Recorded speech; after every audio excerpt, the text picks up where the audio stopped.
तो इलेक्टेड प्रधानमंत्री के तौर पर नरेंद्र मोदी ने जवाहरलाल नेहरू का रिकॉर्ड तोड़ दिया है, उनसे आगे निकल गए हैं। कल दिल्ली में एक भव्य कार्यक्रम हुआ। भारत मंडपम में भारतीय जनता पार्टी समेत एनडीए के तमाम नेता जुटे, उन्होंने प्रधानमंत्री को शुभकामनाएं दी। कार्यक्रम हुआ, इस बीच झालमुड़ी पॉलिटिक्स भी नजर आई। इस झालमुड़ी पॉलिटिक्स में यूपी की भी एक झलक देखने को मिली। जो तस्वीर आई है मैं आपको दिखाता हूं। आप देख सकते हैं प्रधानमंत्री नरेंद्र मोदी झालमुड़ी खाने जा रहे हैं और इस तस्वीर में आपको ओपी राजभर भी नजर आएंगे, संजय निषाद भी नजर आएंगे। लेकिन इसी बीच संजय निषाद के साथ में मोए मोए हो जाता है। कैसे मोए मोए हो जाता है?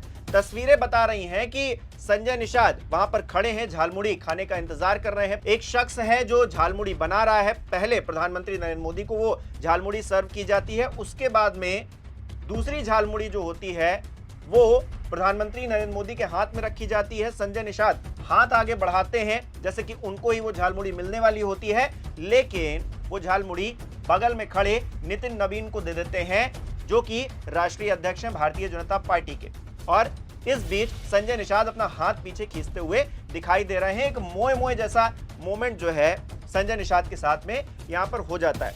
बगल में आप देख पा रहे हैं ओम प्रकाश राजभर भी खड़े हैं। ओम प्रकाश राजभर और संजय निषाद दोनों ही एनडीए के घटक दल हैं, उत्तर प्रदेश में अहम भूमिका में हैं, मंत्री पद पर आसीन हैं और ऐसे में कहीं ना कहीं भारतीय जनता पार्टी को आंख भी दिखाते रहे हैं कई मौकों पर। उसका मैं जिक्र आगे करूंगा कि किस तरह से संजय निषाद बयान देते रहे हैं। लेकिन ये जो पूरी तस्वीर है, इस तस्वीर में आप देख पा रहे हैं कि संजय निषाद के साथ में कहीं ना कहीं एक फनी मोमेंट हो जाता है। संजय निषाद कहीं ना कहीं खिसियाने वाली चीजें हो जाती हैं। खैर, इसके अलावा आप देख सकते हैं अनुप्रिया पटेल, उनकी तस्वीर भी निकलकर सामने आई है। अनुप्रिया पटेल हाथ में दोना लिए हुए दिखाई दे रही हैं, अपनी झालमुड़ी का इंतजार करते हुए दिखाई दे रही हैं। इसके अलावा एक और तस्वीर निकलकर सामने आई है जिसमें योगी आदित्यनाथ ओम प्रकाश राजभर के साथ बैठे नजर आ रहे हैं। तो कल का ये जो प्रोग्राम था, उत्तर प्रदेश में जिस तरह की राजनीति चल रही है और जो भी बड़े बड़े चेहरे हैं वो प्रधानमंत्री नरेंद्र मोदी के उस कार्यक्रम में शामिल थे, उनकी ये स्थिति थी। लेकिन संजय निषाद का जिक्र बहुत हो रहा है क्योंकि उनके साथ जिस तरह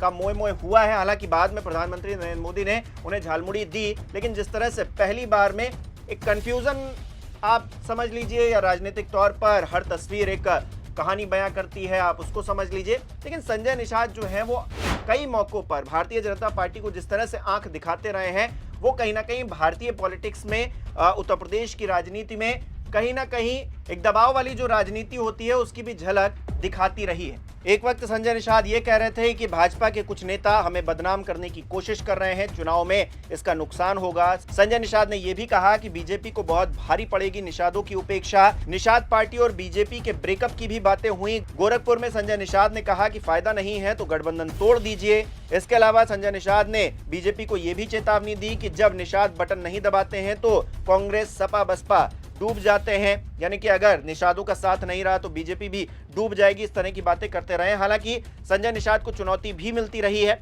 मुकेश सहनी जो कि बिहार की पॉलिटिक्स में ज्यादा सक्रिय हैं, 6 महीने में निषादों को आरक्षण दिलवाए, नहीं तो भाजपा का साथ छोड़ दे, संजय निषाद को एक तरह से चेतावनी देते हुए भी नजर आते हैं। कुल मिलाकर संजय निषाद हो या फिर ओपी राजभर हो, ये दोनों ही प्रेशर पॉलिटिक्स भी बीच बीच में दिखाते रहे हैं। अपनी अहमियत को कहीं ना कहीं आगे बढ़कर बताने की कोशिश करते हैं कि हम आपके लिए कितने इंपॉर्टेंट हैं, हम जिस वोट बैंक को लेकर साथ चलते हैं वो कितना इंपॉर्टेंट है। लेकिन अपने आप में उत्तर प्रदेश में यह भी पूछा जाता रहा है कि आप सालों से भारतीय जनता पार्टी के साथ गठबंधन की सरकार चला रहे हैं, लेकिन क्या आपने अपने समाज के लिए जो वादे किए थे, जो दावे किए थे, उनको पूरा कर पा रहे हैं? क्योंकि आपको मंत्री पद मिला हुआ है, आप एनडीए का हिस्सा हैं, लेकिन फिर भी अगर आप ये कह रहे हैं कि हमारे समाज को कुछ नहीं मिला है या फिर हमारे समाज का उत्थान नहीं हो पा रहा है, तो इसका जिम्मेदार कौन है? आपको तो जितनी ताकत मिलनी चाहिए थी उससे ज्यादा मिल गई, बावजूद इसके अगर आप कुछ नहीं कर पा रहे हैं।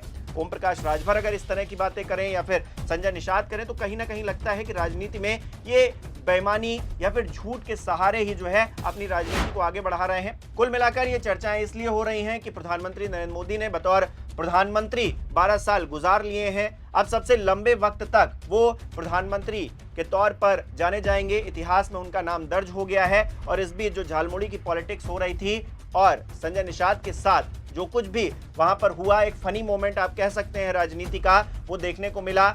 इसको आप किस तरह से देखते हैं कमेंट करके जरूर बताइए। इस वीडियो को लाइक करना, शेयर करना मत भूलिएगा। हमारे चैनल को सब्सक्राइब नहीं किया तो वो भी जरूर कीजिएगा। आप हमें सहयोग भी कर सकते हैं ज्वाइन बटन पर क्लिक करके। बहुत बहुत धन्यवाद।